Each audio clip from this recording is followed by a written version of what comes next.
Hello students, welcome back to my video. Now this is the second part of NCERT questions, यानी कि इसमें हम जो बचे हुए NCERT क्वेश्चंस हैं उनको कवर करेंगे। फर्स्ट क्वेश्चन हमारे पास है जो कि ये कह रहा है कि what is in this reaction the reducing reagent कौन सा है, रिड्यूस्ड सब्सटेंस कौन सा है, ऑक्सीडाइजिंग एजेंट कौन सा है और कौन सा इसमें रिड्यूस्ड हुआ है, ऑक्सीडाइज हुआ है, वो सारे हमें इसमें बताने हैं। तो सबसे पहले हमें ये पता होना चाहिए कि जो ऑक्सीडेशन है वो क्या होता है। ऑक्सीडेशन क्या होता है, देखिए मैं यहाँ पे ना इसको नीचे लिख लेती हूँ। व्हाट इज ऑक्सीडेशन, ऑक्सीडेशन होता क्या है, सबसे पहले हमें यही पता नहीं होगा तो हम कैसे बताएंगे क्वेश्चन को।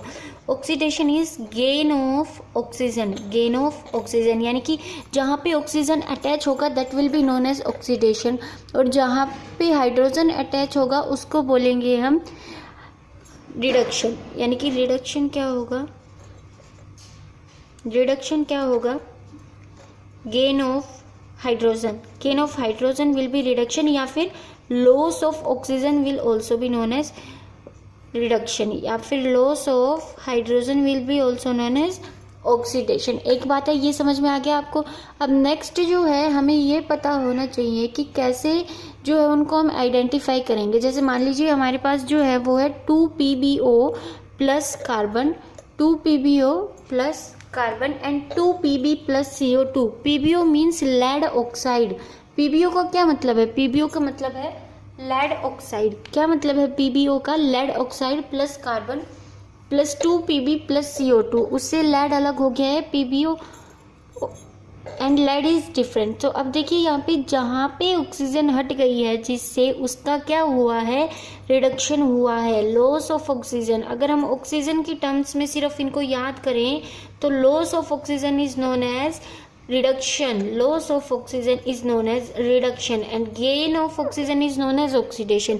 तो यहाँ से देखो बच्चा, जो हमारी ऑक्सीजन जो है वो हट चुकी है लेड से, तो इसका क्या हुआ है, रिडक्शन हुआ है।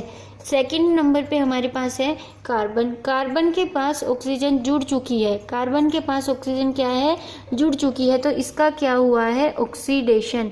इसका क्या हुआ है, ऑक्सीडेशन, यानी कि कार्बन का ऑक्सीडेशन हुआ है, 2PbO का रिडक्शन हुआ है। अब जिसका रिडक्शन होता है वो क्या होता है, ऑक्सीडाइजिंग एजेंट। उल्टा होता है, यानी कि जो रिडक्शन करवाता है उसको क्या कहते हैं, ऑक्सीडाइजिंग एजेंट। तो PbO क्या बन जाएगा हमारे पास, ये बन जाएगा ऑक्सीडाइजिंग एजेंट। क्या बन जाएगा ये, ऑक्सीडाइजिंग एजेंट। और अगर कार्बन जो है उसके पास ऑक्सीजन आई है, यानी कि जिनका ऑक्सीडेशन होता है उनको क्या बोलते हैं, उनको बोलते हैं हम रिड्यूसिंग एजेंट। उनको क्या बोलते हैं, रिड्यूसिंग एजेंट। और जिसका रिडक्शन हुआ है, अब देखिए जिसका रिडक्शन हुआ है ना, ये सिंपल रिडक्शन से ही बिलोंग करेगा। जिसका रिडक्शन हुआ है वो क्या हुआ है, रिड्यूस्ड हुआ है। मान लीजिए देख लीजिए आपका ऑपरेशन हुआ है तो आप क्या हैं, ऑपरेटेड है ना, तो ऐसे ही जिसका रिडक्शन हुआ वो क्या हुआ, रिड्यूस्ड हुआ। और जिसका हमारे पास ऑक्सीडेशन हुआ है, जिसका ऑक्सीडेशन हुआ है वो क्या हुआ, ऑक्सीडाइज्ड हुआ। वो क्या हुआ, ऑक्सीडाइज्ड। वो क्या हो गया, वो सब्सटेंस ऑक्सीडाइज्ड। यानी कि ऑक्सीडाइज्ड कौन है यहाँ पे, carbon is oxidised and carbon is the reducing agent. अब देखिए इसको फेयरली अगर एक बार मैं लिख के और आपको सभी से बताऊं कि कैसे इसमें किसका ऑक्सीडेशन किसका रिडक्शन और कौन ऑक्सीडाइजिंग एजेंट है, कौन रिड्यूस हुआ है, कौन यहाँ पे ऑक्सीडाइज्ड हुआ है। 2PbO solid state plus carbon in the solid state, लंबी arrow Pb in the solid state plus CO2 in the gaseous state. अब देखिए इसमें सबसे पहले जो है ऑक्सीडाइजिंग एजेंट, कौन है ऑक्सीडाइजिंग एजेंट, ऑक्सीडाइजिंग एजेंट यानी कि जिसने किसी दूसरे का रिडक्शन करवाया है। अब PbO ने Pb का रिडक्शन करवाया है, so PbO will be our oxidising agent.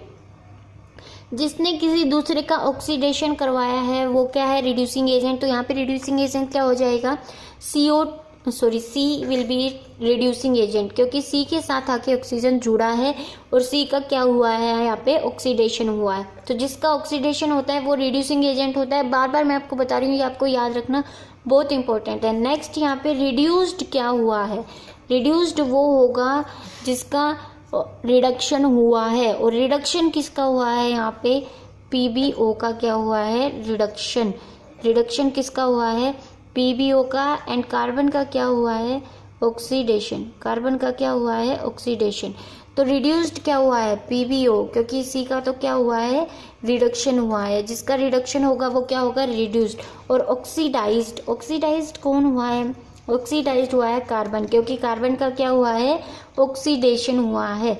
ठीक है, ये क्वेश्चन हमने कवर कर लिया है। नेक्स्ट जो क्वेश्चन है हमारे पास वो ये है कि आपको एक रिएक्शन दी गई है, उस रिएक्शन को देख के बताना है कि वो किस टाइप की रिएक्शन है। 5 टाइप मैंने आपको बताए थे, combination, decomposition, displacement, double displacement and redox reaction. उसी में से आपको बताना है कि ये किसका एग्जाम्पल है, Fe2O3। सभी बच्चों को इसका नाम पता होगा, इसका नाम क्या है, ferric oxide plus aluminium, 2 aluminium, it will give you Al2O3, aluminium oxide plus iron, उससे क्या मिला आपको, आयरन। अब देखिए आपको बताना है ये कौन सा एग्जाम्पल है। सिंपली ये है आपके पास डबल डिस्प्लेसमेंट रिएक्शन। ये क्या है आपके पास, डिस्प्लेसमेंट रिएक्शन, क्योंकि देखिए एक कंपाउंड है, ये तो खाली एलिमेंट है ना। जब 2 कंपाउंड होंगे, 2 अलग अलग कंपाउंड होंगे, तभी डबल डिस्प्लेसमेंट रिएक्शन होगी। और डिस्प्लेसमेंट रिएक्शन तब होगी जब सिर्फ ओनली 1 कंपाउंड इज प्रेजेंट, यानी कि ओनली 1 कंपाउंड प्रेजेंट तो क्या होगी, displacement reaction. Only 1 compound present तो क्या होगी, डिस्प्लेसमेंट रिएक्शन। क्या होगी, डिस्प्लेसमेंट रिएक्शन। 1 कंपाउंड प्लस 1 कोई भी आपके पास एलिमेंट, अकेला एलिमेंट हो या फिर अकेला क्या हो, मेटल हो, तो उसका क्या होगा, डिस्प्लेसमेंट रिएक्शन होगी। उसके साथ क्या होगी, डिस्प्लेसमेंट रिएक्शन होगी, उसकी डिस्प्लेसमेंट रिएक्शन होगी। Fe2O3 plus 2 aluminium, Al2O3 plus 2 iron. तो Fe2O3 जो है वो हमारे पास क्या है, यहाँ पे एक कंपाउंड है। Fe2O3 से ज़्यादा रिएक्टेड, यानी कि जो आयरन है उससे मोर रिएक्टिव है then aluminium. In the chemical series the aluminium is more reactive than iron. तो इसलिए जो आयरन, ये जो एल्यूमिनियम है वो डिस्प्लेस कर देगा या रिप्लेस कर देगा हमारे आयरन को उस ऑक्साइड से, और उसकी जगह खुद आ जाएगा, उसकी जगह खुद आ गया। तो कौन सी रिएक्शन का एग्जाम्पल है ये, डिस्प्लेसमेंट रिएक्शन का एग्जाम्पल है, डिस्प्लेसमेंट रिएक्शन का एग्जाम्पल है, डिस्प्लेसमेंट रिएक्शन। जो नेक्स्ट क्वेश्चन हमारे पास है वो ये है कि जब हाइड्रोक्लोरिक एसिड जो है उसको आयरन फीलिंग्स में जब हम ऐड करते हैं तो क्या बनता है हमारे पास, ये आपको बताना है। नेक्स्ट क्वेश्चन हमारे पास है, व्हेन डाइल्यूट मीन्स उसके अंदर पानी मिला हुआ है। When dilute hydrochloric acid is added to iron filings then what will happen. यानी कि इसमें सीधा सा ये है कि वो आपसे ये पूछना चाह रहा है, जब HCl और Fe रिएक्ट करते हैं तो क्या कंपाउंड्स बनते हैं। तो देखिए HCl प्लस Fe दोनों ने रिएक्ट किया तो क्या कंपाउंड बनेंगे। सबसे पहले हमें ये लिखना है कि वो किस स्टेट में प्रेजेंट है, इन the solid state, it is in the liquid state. अब FeCl2 क्या बन जाएगा, FeCl2 जो आयरन है वो मोर रिएक्टिव है देन हाइड्रोजन, वो उसको क्या कर देगा, डिस्प्लेस कर देगा। Iron will displace hydrogen and it will be A displacement reaction, और वो क्या बन जाएगी, एक डिस्प्लेसमेंट रिएक्शन बन जाएगी। इसलिए FeCl2 प्लस हाइड्रोजन जो है वो अलग हो जाएगा। हाइड्रोजन गैसीय स्टेट में आएगा, FeCl2 किस स्टेट में आएगी, ये किस स्टेट में आएगी, लिक्विड स्टेट में आएगी। ठीक है, ये किस स्टेट में आएगी, लिक्विड स्टेट में आएगी। हो गया यहाँ तक हमारा। नेक्स्ट एक और क्वेश्चन है इसमें, वो ये है कि जो बैलेंस्ड केमिकल इक्वेशन है उसकी क्या डेफिनेशन होती है।